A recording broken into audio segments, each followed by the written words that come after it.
It goes without saying, if you're sub to the channel, it's pretty easy to see I absolutely love the late 80s and decade of the 90s. The films, the TV shows, and of course the sports. It's also easy to see the impressions made on my content. It's just one of those things you had to be around to experience firsthand. However, in retrospect, the entertainment of that era, in my opinion, doesn't have nearly the reverence it deserves and has lost appreciation over time, which primarily is the reason why I wanted to make this video. The players on this list for me are personally rife with nostalgia, but like the decade from which they came, have faded way back into a distant memory, and seemingly are only mainly discussed in these types of videos. So, with sports on hiatus, and all-time rankings dominating the airwaves, it just seemed right to drop this video. And these are my personal top offensive players from the 90s that don't get nearly enough mentioning. If there's anyone I forgot, please let me know in the comments below. Now on to the video. If you've never heard the name Chris Warren, I can't blame you. He's definitely the poster child for this list. Warren, a tall, upright runner, similar to DeMarco Murray, Warren broke out in his third year, eclipsing 1,000 yards, after starting his career primarily as a kick returner. He had followed his breakout year with 3 consecutive Pro Bowls and 2 All-Pro selections. However, after 1995, new head coach Dennis Erickson would deploy a 2-back system, with Warren splitting time with Lamar Smith up until his departure from Seattle in 1997. And in my opinion, Warren accepted a backup role far too early in his career. Still, despite being a productive runner, before ending his career with the Dallas Cowboys and Philadelphia Eagles.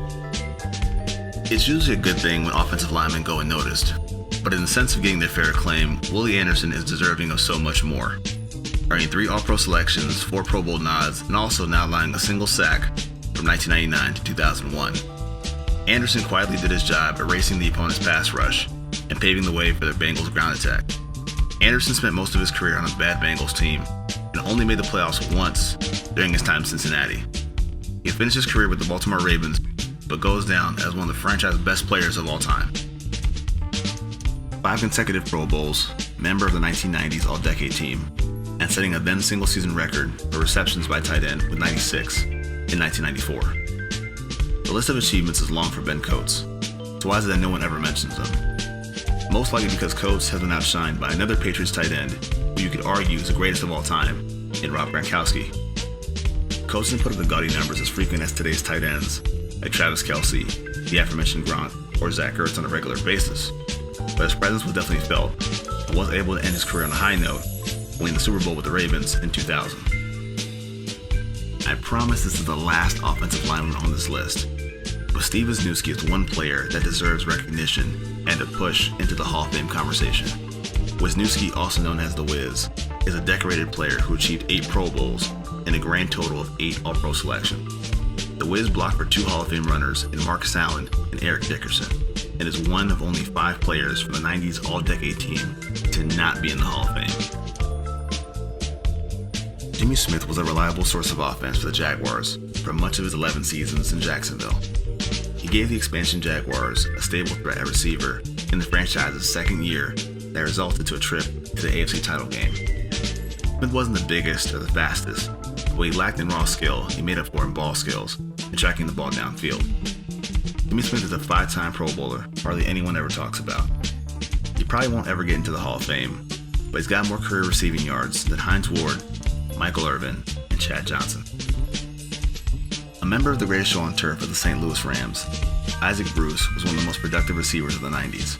A tactician with reliable hands and deep speed, and in my opinion a clone of Marvin Harrison, Bruce, like many on this list, were overshadowed because of others at his position, and for a time, the lack of team success around him.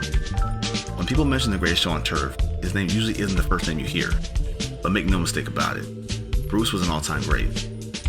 Unlike the others on this list, Bruce was finally given the respect he deserves and elected into this year's Hall of Fame class, what I think was long overdue. The engine of a Jaguars team intent on cashing in on their early success as an expansion team, the Jaguars used their 9th pick in the 98 draft on Fred Taylor, and he paid immediate dividends. A strong physical Taylor bulldozed his way to 3,000 yards and 30 touchdowns in his first 3 NFL seasons. Over his 11-year Jaguar career, Taylor would rush for 1,100 yards or better 7 times. Taylor is so criminally overlooked that his only Pro Bowl selection came in arguably his only 6th best season as a pro.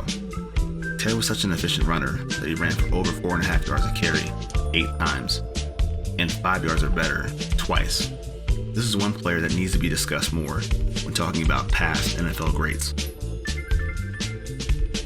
Rod Smith might embody the term overlooked perhaps better than anyone on this list. He was overlooked by the scouts making the Broncos as an undrafted free agent from Missouri Southern State in 1994. Smith would establish himself as the perfect answer to loaded boxes against Terrell Davis and the Broncos' rushing attack of the late 90s. Let me just say, I'm absolutely floored that this guy is not in the Hall of Fame, having produced 8 1,000-yard seasons in a 12-year career. A member of 2 Super Bowl teams, despite the fact that he was an undrafted free agent and didn't see regular action until his age 27 season. Smith leads the Broncos' all-time career yards, touchdowns, and receptions, and is an inductee into the Ring of Fame.